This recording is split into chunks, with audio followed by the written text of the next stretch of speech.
بالله من الشيطان الرجيم بسم الله الرحمن الرحيم ولو قاتلكم الذين كفروا لولوا الأدبار ثم لا يجدون وليا ولا نصيرا سنة الله التي قد خلت من قبل ولن تجد لسنة الله تبديلا صدق الله العظيم.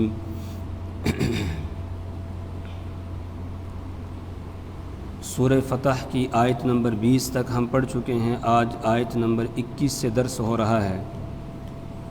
اس سے پہلے کی آیات میں اللہ تبارک و تعالی نے جو ایمان والوں سے وعدے کیے ان وعدوں کا تذکرہ ہے کہ آج صلح حدیبیہ میں تم واپس جا رہے ہو. اس صلح کا نتیجہ یہ ہوگا کہ اللہ تبارک و تعالی تمہیں اور بہت ساری فتحیں عطا فرمائیں گے, بہت سارا مال غنیمت اللہ تعالیٰ عطا فرمائیں گے. وعدکم اللہ مغانم کثیرہ, اللہ تعالیٰ نے تم سے وعدہ کیا ہے بہت سارے مال غنیمت کا. تأخذونہا, جسے تم حاصل کرو گے. فعجل لکم ہذہ, اور سر دست اللہ تبارک و تعالیٰ نے یہ مال غنیمت یعنی فتح خیبر والا یہ اللہ نے تمہیں عطا کر دیا ہے. اس کے بعد اللہ تبارک و تعالیٰ نے آیت نمبر 21 میں ایک دوسری فتح کی بشارت دی اور وعدہ کیا کہ وَأُخْرَى لَمْ تَقْدِرُوا عَلَيْهَا قَدْ أَحَاطَ اللَّهُ بِهَا وَأُخْرَى, اور ایک دوسری فتح لَمْ تَقْدِرُوا عَلَيْهَا, جس پر ابھی تم نے قابو نہیں پایا ہے, جس پر ابھی تم قادر نہیں ہوئے ہو, وہ فتح اللہ تبارک و تعالیٰ تمہیں عطا کریں گے. قَدْ أَحَاطَ اللَّهُ بِهَا, اللہ تبارک و تعالیٰ اس فتح کا احاطہ کیے ہوئے ہے, اللہ کے علم میں ہے, اور اللہ وہ فتح تمہیں عطا کریں گے. اس فتح سے مراد کون سی فتح ہے؟ مفسرین کا ایک طبقہ کہتا ہے اس سے فتح مکہ مراد ہے. اوپر فتح خیبر کا تذکرہ تھا اور اس سے مراد فتح مکہ ہے. بعض حضرات نے یہ کہا ہے کہ نہیں, اس سے مراد وہ فتوحات ہیں جو رحمت دو عالم صلی اللہ علیہ وسلم کے دنیا سے تشریف لے جانے کے بعد مسلمانوں کو حاصل ہوئی ہے. فارس کی فتح ہے, روم کی فتح ہے, اسی طریقے سے اور علاقے جو فتح ہوئے ہیں ان فتوحات کا اللہ نے وعدہ کیا ہے کہ آپ فتوحات ہی تم کو دیکھنی ہے, اللہ بہت فتحیں عطا فرمائیں گے تمہیں. وَكَانَ اللَّهُ عَلَى كُلِّ شَيْءٍ قَدِيرًا, اور اللہ تبارک و تعالی ہر چیز پر قادر ہے. وَكَانَ اللَّهُ, اور اللہ عَلَى كُلِّ شَيْءٍ, ہر چیز پر قدیرہ قادر ہے, وہ تمہیں فتوحات عطا کرے گا.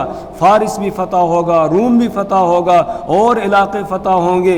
یہ سارے علاقے مسلمانوں کے زیر نگی ہو جائیں گے. سب کے سب پر مسلمانوں کو اللہ تبارک و تعالی حکومت عطا کریں گے, مسلمانوں کے زیر نگی ہو جائیں گے. وَلَوْ قَاتَلَكُمُ الَّذِينَ كَفَرُوا لَوَلَّوُا الْأَدْبَارَ ثُمَّ لَا يَجِدُونَ وَلِيًّا وَلَا نَصِيرًا. اب صلح حدیبیہ کے بارے میں اللہ فرماتے ہیں کہ یہاں جنگ نہیں ہوئی. اگر جنگ ہو جاتی اس موقع پر, جیسا کہ کئی مرتبہ ایسا لگ رہا تھا کہ ماحول بن گیا کہ اب جنگ ہو جائے گی, لیکن جنگ پھر بھی اللہ تعالیٰ نے نہیں ہونے دی, جنگ نہیں ہوئی, تو اس میں کمزوری کس کی تھی؟ کیا مسلمانوں کی یا دوسروں کی؟ اللہ فرما رہے ہیں وَلَوْ قَاتَلَكُمُ الَّذِينَ كَفَرُوا, وَلَوْ, اور اگر قاتل, لڑتے, تم سے الذین کفروا, وہ لوگ جنہوں نے کفر کیا, یعنی اگر ان سے تمہاری جنگ ہو جاتی, وہ تم سے جنگ کرتے, لولوا الادبار, تو وہی پیٹ پھیر کر بھاگتے. مسلمانوں کو یہاں کوئی کمزوری نہیں تھی, مسلمان اس وقت طاقت میں تھے, مسلمانوں کو اللہ نے ان کے اوپر قابو بھی دے دیا تھا, لیکن اللہ کی مصلحت اس میں تھی کہ اس وقت میں جنگ نہ ہو. اگر جنگ ہو جاتی تو تب بھی کافر ہی یہاں سے پیٹ پھیر کر بھاگتے. لَوَلَّوُا الْأَدْبَارَ, تو وہ پیٹ پھیر کر بھاگتے. ثُمَّ لَا يَجِدُونَ وَلِيًّا وَلَا نَصِيرًا, پھر وہ نہ پاتے ولیًا, کوئی کارساز, ولا نصیرا, اور نہ کوئی مددگار, نہ ان کی مدد کے لیے کوئی آتا اور نہ ہی وہ کوئی اور کارساز, کوئی دوست پاتے جو ان کا ساتھ دیتا. سنت اللہ التی قد خلت من قبل ولن تجد لسنت اللہ تبدیلا.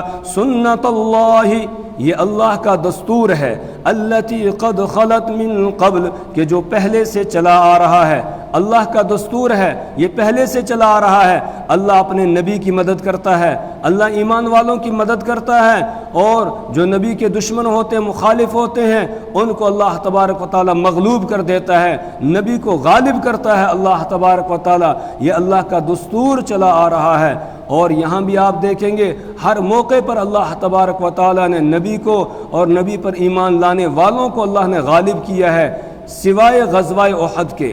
غزوہ احد میں وقتی طور پر تھوڑی دیر کے لیے مسلمانوں کو شکست کا سامنا کرنا پڑا، آخرکار پھر وہاں اللہ تعالیٰ نے مسلمانوں ہی کو فتح عطا کی۔ شروع میں بھی، ابتدا میں بھی مسلمان کامیاب ہو رہے تھے، اور بیچ میں تھوڑی دیر کے لیے جب مسلمانوں سے ایک حکم کی تعمیل میں تھوڑی سی غلطی ہو گئی، جن لوگوں کو رسول پاک صلی اللہ علیہ وسلم نے پہاڑی کے اوپر مقرر کیا تھا، متعین کیا تھا، اور ان سے کہا تھا کہ تمہیں یہیں پر رہنا ہے، یہاں سے تمہیں ہٹنا نہیں ہے چاہے کچھ ہو جائے، لیکن ان کو حکم کے سمجھنے میں غلطی لگ گئی اور وہ اتر کے آ گئے، تو اس کے نتیجے میں تھوڑی دیر کے لیے مسلمانوں کو شکست کا سامنا کرنا پڑا، آخرکار پھر اللہ نے ایمان والوں ہی کو فتح کی۔ تو فتح اللہ تبارک و تعالیٰ نے ایمان والوں کے لیے مقدر کی ہے۔ سنت اللہ التی، اللہ کا دستور ہے، التی قد خلت من قبل، جو پہلے سے چلا آ رہا ہے۔ وَلَن تَجِدَ لِسُنَّتِ اللَّهِ تَبْدِيلًا، اور تو اللہ کے دستور میں کوئی تبدیلی نہیں پائے گا۔ اللہ کا یہی دستور ہے۔ آج بھی اگر ایمان والے ایمان پر آ جائیں، اگر سچے اور پکے مومن بن جائیں، اللہ کے دین کو اپنے گلے لگا لیں، اللہ کے دین پر کاربند ہو جائیں، اللہ تبارک و تعالیٰ کی مدد آج بھی مسلمانوں کے شامل حال ہے۔ لیکن آج ہماری دوڑ دنیا کی طرف لگ گئی ہے، آج ہم مادیت کے پیچھے پڑ گئے اور اللہ کو اور اللہ کے دین کو ہم نے چھوڑ دیا، جس کا نتیجہ ہے کہ آپ دیکھ رہے ہیں کہ دنیا بھر کے اندر مسلمان مغلوبانہ زندگی بسر کر رہے ہیں۔ مسلمانوں کا کہیں پر بھی دبدبہ نہیں ہے، کہیں پر کسی جگہ بھی مسلمانوں کو پورے طریقے سے اقتدار حاصل نہیں ہے۔ جو مسلم ممالک ہیں ان میں بھی آپ دیکھ رہے ہیں کہ وہ بھی اس وقت امریکہ کے اور دوسروں کے غلام بنے ہوئے ہیں، انہی کے کہنوں پر، انہی کے اشاروں پر چل رہے ہیں۔ وجہ یہ ہے کہ ہم نے اللہ کے دین کو چھوڑ دیا۔ اللہ نے یہ فرمایا تھا وَلَا تَهِنُوا وَلَا تَحْزَنُوا وَأَنْتُمُ الْأَعْلَوْنَ إِن كُنتُم مُؤْمِنِينَ، کہ تم ہی سر بلند رہو گے، تم ہی غالب رہو گے، ان کنتم مؤمنین، اگر تم مومن بن کر رہو گے۔ لیکن آج ہم مومن نہیں رہے، آج ہمارے پاس کامل ایمان نہیں ہے، دنیا کے پیچھے پڑ گئے، جس کی وجہ سے اللہ کی مدد ہٹی ہوئی ہے۔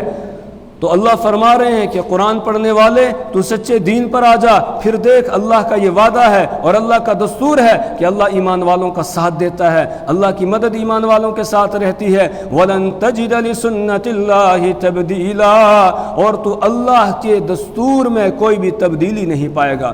وَهُوَ الَّذِي كَفَّ أَيْدِيَهُمْ عَنْكُمْ وَأَيْدِيَكُمْ عَنْهُمْ بِبَطْنِ مَكَّةَ مِنْ بَعْدِ أَنْ أَظْفَرَكُمْ عَلَيْهِمْ وَهُوَ، وہی ہے اللہ الذی کفا، جس نے روک دیا ایدیہم، ان کے ہاتھوں کو، عنکم، تم سے، وایدیکم، اور تمہارے ہاتھوں کو روک دیا، عنہم، ان سے، ببطن مکہ، مکہ کے بیچ میں، بیچ مکہ میں، مکہ کے اندر اس نے تمہارے ہاتھوں کو بھی روک دیا، ان کے ہاتھوں کو، ان کے ہاتھ تم پر نہیں اٹھ سکے اور تمہارے ہاتھ ان پر نہیں اٹھ سکے، یعنی جنگ ہوتے ہوتے رہ گئی، رک گئی جنگ۔ بعد ان، من بعد ان اظفرکم علیہم، من بعد، بعد اس کے، ان اظفر، کہ اس نے قابو دے دیا تھا، تم کو، علیہم، ان پر، اللہ نے تم کو ان پر قابو دے دیا تھا، لیکن پھر بھی اللہ تعالیٰ نے تمہارے ہاتھوں کو ان سے روک دیا، ان کے ہاتھوں کو تم سے روک دیا۔ اس میں کچھ حکمتیں تھیں، کچھ مصلحتیں تھیں، جن حکمتوں اور مصلحتوں کو اللہ تعالیٰ نے آگے بیان کیا ہے۔ یہ کس وقت میں اللہ تعالیٰ نے ہاتھوں کو روکا؟ صلح حدیبیہ کے موقع پر کئی مواقع ایسے آئے کہ اب جنگ چھڑنے ہی والی تھی، لیکن پھر اللہ تعالیٰ نے روک دیا اور جنگ نہیں ہوئی۔ مثال کے طور پر جب رسول پاک صلی اللہ علیہ وسلم تشریف لے جا رہے تھے، حضرت خالد ابن ولید جو بھی حضرت اور رضی اللہ نہیں بنے تھے، ابھی کافروں کی طرف سے ان کی کمان کر رہے تھے، 200 آدمیوں کو لے کر نکلے مسلمانوں کا راستہ روکنے کے لیے، تو رسول پاک صلی اللہ علیہ وسلم نے اللہ کے حکم سے اس راستے کو چھوڑ دیا، آپ دوسرے راستے سے آگے، اگر اسی راستے سے چلتے تو پھر جنگ ہو جاتی، لیکن اللہ کو جنگ منظور نہیں تھی، اس لیے آپ نے راستہ بدل دیا، دوسرے راستے سے آپ یہاں پہنچ گئے حدیبیہ میں۔ پھر ایسا ہوا کہ حدیبیہ کے مقام پر جب آپ پڑاؤ ڈالے ہوئے تھے، مشرکین کے 70-80 لوگ وہ شب خون مارنے کے لیے آگے اور انتظار میں تھے کہ موقع پا کر مسلمانوں پر حملہ کر دیں، لیکن مسلمانوں نے ان کو گرفتار کر لیا، گرفتار کر کے رسول پاک صلی اللہ علیہ وسلم کے سامنے پیش کیا گیا، آپ نے ان کو معاف فرما دیا اور ان کو چھوڑ دیا۔ اگر ان کو اس وقت قتل کر دیا جاتا، معاف نہ کیا جاتا، پھر جنگ چھڑ جاتی۔ اسی طریقے سے حضرت عثمان غنی رضی اللہ تعالیٰ عنہ کی شہادت کی جب خبر پھیل گئی، حالانکہ جھوٹی خبر تھی، رسول پاک صلی اللہ علیہ وسلم نے صحابہ کرام سے بیعت لے لی کہ جب تک خون عثمان کا ہم بدلہ نہیں لیں گے ہم میں سے کوئی بھی واپس نہیں جائے گا۔ یہ بھی ایک موقع تھا جنگ کے چھڑنے کا، لیکن اللہ تعالیٰ نے مکہ والوں کے دل میں رعب ڈال دیا، وہ جلدی سے صلح کرنے کے لیے آگے، انہوں نے سہیل ابن عمر کو بھیج دیا اور اس نے آ کر صلح نامہ لکھوایا۔ پھر جس وقت صلح نامہ لکھا جا رہا تھا اور بسم اللہ لکھنے کا نمبر آیا، اس وقت انہوں نے اعتراض کیا۔ یہ بھی وہ موقع تھا کہ جس وقت میں جذبات بھڑک سکتے تھے اور جنگ ہو سکتی تھی، لیکن اللہ نے روک دیا۔ اسی طریقے سے جس وقت صلح نامے کے اندر یہ لکھا جا رہا تھا کہ من محمد الرسول اللہ اور رسول اللہ کے لفظ پر انہوں نے اعتراض کیا، اس وقت بھی جنگ چھڑنے کا موقع تھا، لیکن اللہ نے روک دیا۔ پھر آگے جب جنگ کی دفعات لکھی جا رہی تھی، ان دفعات میں جب یہ دفعہ لکھی گئی کہ اگر کوئی بھی مکہ سے مسلمان ہو کر مسلمانوں کے پاس مدینہ جائے گا، مدینہ سے مسلمان اس کو واپس کریں گے، اور پھر اسی موقع پر حضرت ابو جندل رضی اللہ تعالیٰ عنہ آئے اور ان کو واپس کیا گیا۔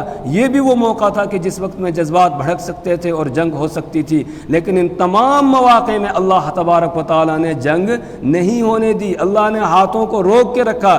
اسی احسان کو اللہ تعالیٰ یہاں بتا رہے ہیں، وَهُوَ الَّذِي، اور وہی ہے اللہ، كَفَّ أَيْدِيَهُمْ، جس نے روک دیا ان کے ہاتھوں کو، عنکم، تم سے، وَأَيْدِيَكُمْ، اور تمہارے ہاتھوں کو، عنہم، ان سے روک دیا، بِبَطْنِ مَكَّةَ، مکہ شہر کے بیچ میں، مِن بَعْدِ أَنْ أَظْفَرَكُمْ عَلَيْهِمْ، بعد اس کے کہ اللہ نے تم کو ان پر قابو دے دیا تھا۔ وَكَانَ اللَّهُ بِمَا تَعْمَلُونَ بَصِيرًا، اور اللہ تبارک و تعالی بِمَا تَعْمَلُونَ، تمہارے اعمال کو بصیرا، دیکھ رہا ہے۔ اللہ سے تمہارا کوئی عمل چھپا ہوا نہیں ہے، پوشیدہ نہیں، اللہ تمہارے اعمال کو دیکھ رہا تھا۔ ہم الذین کفروا، اب کافروں کا جرم بتایا جا رہا ہے۔ ان کا جرم تو بہت بڑا تھا، لڑائی ہونی چاہیے تھی، جنگ ہونی چاہیے تھی، لیکن کچھ مصلحتوں کی وجہ سے اللہ تبارک و تعالی نے جنگ نہیں ہونے دی۔ ہم الذین، یہی وہ لوگ ہیں، کفروا، جنہوں نے کفر کیا، وصدوکم، وصدوا، اور روکا، کم، تم کو، عن المسجد الحرام، مسجد الحرام سے، والہدی، اور ہدی کے جانوروں کو بھی روکا، معکوف، جو ہدی کے جانور مسلمان روکے ہوئے تھے ان جانوروں کو بھی روکا انہوں نے۔ کس چیز سے روکا؟ ان یبلغ محلہ، کہ وہ اپنی جگہ پر پہنچے، یعنی قربان گاہ میں پہنچے۔ وہ ان جانوروں کو قربان گاہ جانے سے، مینا پہنچنے سے انہوں نے روک دیا، وہاں تک بھی ان جانوروں کو پہنچنے نہیں دیا۔ حالانکہ یہ بات بہت ہی بری تھی، ان کے دستور کے اندر یہ بات لکھی ہوئی تھی کہ حج اور عمرے سے کسی کو بھی روکا نہیں جا سکتا ہے، حرم شریف سے کسی کو روکا نہیں جا سکتا ہے، حرم میں داخل ہونے سے کسی کو روکا نہیں جا سکتا ہے، لیکن انہوں نے اپنے اس قانون اور ضابطے اور دستور کی بھی کوئی پرواہ نہیں کی اور مسلمانوں کو بھی روکا اور ہدی کے جانوروں کو بھی وہاں پہنچنے سے روک دیا۔ یہ ان کا بہت بڑا جرم تھا۔ اس جرم کی سزا یہ ہوتی کہ بس ان کو تو تہس نہس کر دیا جاتا، لیکن کچھ حکمتوں کی وجہ سے جنگ نہیں ہوئی۔ وَلَوْلَا رِجَالٌ مُؤْمِنُونَ وَنِسَاءٌ مُؤْمِنَاتٌ لَمْ تَعْلَمُوهُمْ أن تطعوهم فتصيبكم منهم معرة بغير علم ولولا، اور اگر نہ ہوتے، رجال مؤمنون، کچھ مومن مرد، ونساء مؤمنات، اور کچھ مومن عورتیں، لم تعلموهم، جن کو تم نہیں جانتے تھے۔ اگر یہ نہ ہوتے، کیا مطلب؟ مسلمانوں کی اکثریت تو مکہ المکرمہ سے ہجرت کر کے مدینہ طیبہ جا چکی تھی، لیکن کچھ مسلمان تھے ابھی، مرد اور کچھ عورتیں جو مکہ کے اندر تھے اور وہ ہجرت نہیں کر سکے تھے۔ کمزوری کی وجہ سے یا کسی اور وجہ سے وہ ہجرت نہیں کر پائے تھے، وہ بھی مکۃ المکرمہ کے اندر موجود تھے۔ اللہ فرما رہے ہیں اگر جنگ ہو جاتی، جنگ میں پھر وہ بھی مارے جاتے، اور جب وہ مسلمان مارے جاتے تو پھر تمہیں بعد میں افسوس ہوتا کہ ہمارے ہی ہاتھوں سے ہمارے بھائی مارے گئے ہیں۔ اور اس کے ساتھ ہی مشرکین بھی طعنہ دیتے کہ مسلمانوں کو دیکھو، انہوں نے تو اپنے مسلمان بھائیوں کو بھی نہیں چھوڑا، ان کو بھی انہوں نے قتل کر دیا۔ اس وجہ سے اللہ نے جنگ نہیں ہونے دی، اس وجہ سے اللہ نے ہاتھوں کو روک کے رکھا۔ وَلَوْلَا رِجَالٌ مُؤْمِنُونَ، اور اگر نہ ہوتے کچھ مومن مرد، وَنِسَاءٌ مُؤْمِنَاتٌ، اور کچھ مومن عورتیں، لَمْ تَعْلَمُوهُمْ، جن کا تمہیں علم نہیں تھا، تم نہیں جانتے تھے کہ مکہ کے اندر فلاں فلاں مسلمان ابھی موجود ہے، فلاں فلاں عورت مسلمان ابھی موجود ہے، اس کا تمہیں علم نہیں تھا، أَن تَطَعُوهُمْ، کہ تم ان کو روند ڈالتے، تم ان کو روند ڈالتے، تَطَعُوهُمْ، کہ تم ان کو روند ڈالتے۔ کیا مطلب؟ یعنی جب جنگ ہوتی تو جنگ میں تم ان کو بھی مار ڈالتے، پھر کیا ہوتا؟ فَتُصِيبَكُم مِّنْهُم مَّعَرَّةٌ بِغَيْرِ عِلْمٍ، فَتُصِيبَكُم، تصیبہ پھر پہنچتی، کم تم کو، منہم ان کی طرف سے، معرۃ خرابی، یا یہ کہ ضرر تم کو پہنچتا، بغیر علم، انجانے میں، یعنی انجانے میں تم کو پھر اس سے ضرر پہنچتا اور تمہیں تکلیف پہنچتی، تمہیں افسوس ہوتا کہ ہم نے اپنے ہی بھائیوں کو قتل کر دیا، ان کو شہید کر دیا، اس پر تمہیں افسوس ہوتا۔ اس وجہ سے اللہ تبارک و تعالی نے جنگ نہیں ہونے دی۔ ایک حکمت یہ تھی۔ دوسری حکمت، لِيُدْخِلَ اللَّهُ فِي رَحْمَتِهِ مَن يَشَاءُ، اور تاکہ اللہ داخل کرے اپنی رحمت میں، من یشاء، جسے چاہے۔ کیا مطلب ہوا اس کا؟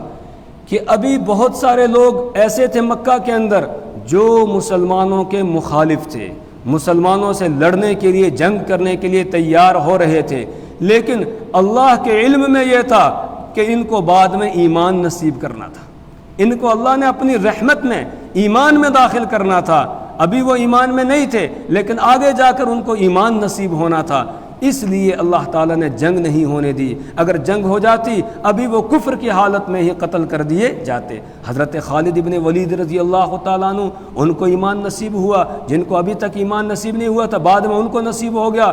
اسی طریقے سے حضرت ابو سفیان، ان کو بھی ایمان نصیب ہو گیا۔ ان کی بیوی حضرت ہندہ جو ابھی مسلمان نہیں تھی، بعد میں ان کو بھی ایمان نصیب ہو گیا۔ اسی طریقے سے ابو جہل کا بیٹا حضرت اکرمہ، ان کو بھی ایمان نصیب نہیں ہوا تھا، اب بعد میں ان کو بھی ایمان نصیب ہو گیا۔ اس طرح کے بہت سارے تھے کہ جن کو ایمان اس وقت نصیب نہیں تھا، لیکن بعد میں اللہ نے ان کی قسمت میں ایمان رکھا تھا، وہ مسلمان ہو گئے۔ بلکہ اکثریت ایسی تھی مکہ کی کہ جو فتح مکہ کے موقع پر مسلمان ہو گئی تھی۔ یہ ایک حکمت تھی۔ اس وجہ سے اللہ تبارک و تعالی نے جنگ نہیں ہونے دی۔ لیدخل اللہ، تاکہ اللہ داخل کرے، فی رحمتہ، اپنی رحمت میں، من یشاء، جسے اللہ تعالی چاہے۔ لو تزیلوا، اگر وہ مسلمان جو مکہ کے اندر تھے، مومن مرد اور مومن عورتیں، اگر وہ الگ ہو جاتے، کافروں سے الگ ہو جاتے، مکہ سے باہر نکل جاتے، لعذبنا الذین کفروا، اللہ فرما رہے ہیں کہ پھر ہم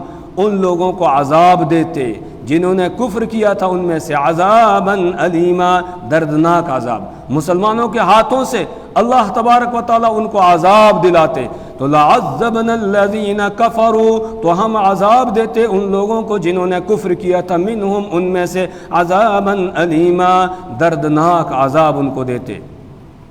اذ جعل الذین کفروا فی قلوبہم الحمیۃ حمیۃ الجاہلیہ فانزل اللہ سکینتہ علی رسولہ، اذ، اس وقت کو یاد کرو، جعل الذین کفروا، جس وقت کے کافروں نے جگہ دے دی، فی قلوبہم، اپنے دلوں میں، الحمیۃ، حمیت کو، عار کو، غیرت کو انہوں نے اپنے دلوں کے اندر جگہ دے دی۔ اور یہ غیرت کون سی تھی؟ حمیت الجاہلیت، جاہلیت والی حمیت، جاہلیت والی حمیت اور غیرت، اس کو انہوں نے اپنے دل کے اندر جگہ دی۔ اور یہ جاہلیت والی حمیت کیا تھی؟ کہ یہ مسلمانوں کا راستہ روک رہے تھے، کیوں روک رہے تھے؟ صرف اس وجہ سے کہ اگر آج مسلمان آ گئے اور آ کر انہوں نے عمرہ کر لیا تو دنیا بھر کے لوگ ہمیں تانا دیں گے، کہیں گے تم اتنا کمزور ہو گئے تھے کہ دیکھو محمد صلی اللہ علیہ وسلم کل تو یہاں سے چھپ کے نکلے تھے اور آج وہ آ کر اور اچھے طریقے سے عمرہ کر کے واپس چلے گئے، تم نے ان کو واپس کیسے جانے دیا؟ اس طرح کہا لوگ ہمیں تانا دیں گے۔ اس تانے کی وجہ سے یہ مسلمانوں کا راستہ روک رہے تھے۔ یہ ایک غیرت ان کے دلوں کے اندر آ رہی تھی جو جہالت والی غیرت تھی۔ اسی طریقے سے جس وقت رسول پاک صلی اللہ علیہ وسلم صلح نامہ لکھوا رہے تھے، اس میں بسم اللہ الرحمن الرحیم لکھا گیا، اس پر انہوں نے جو اعتراض کیا وہ اسی جہالت والی غیرت کی وجہ سے کہ ہماری ماننی چاہیے، ہماری مانے بغیر یہ کیسے لکھ رہے ہیں۔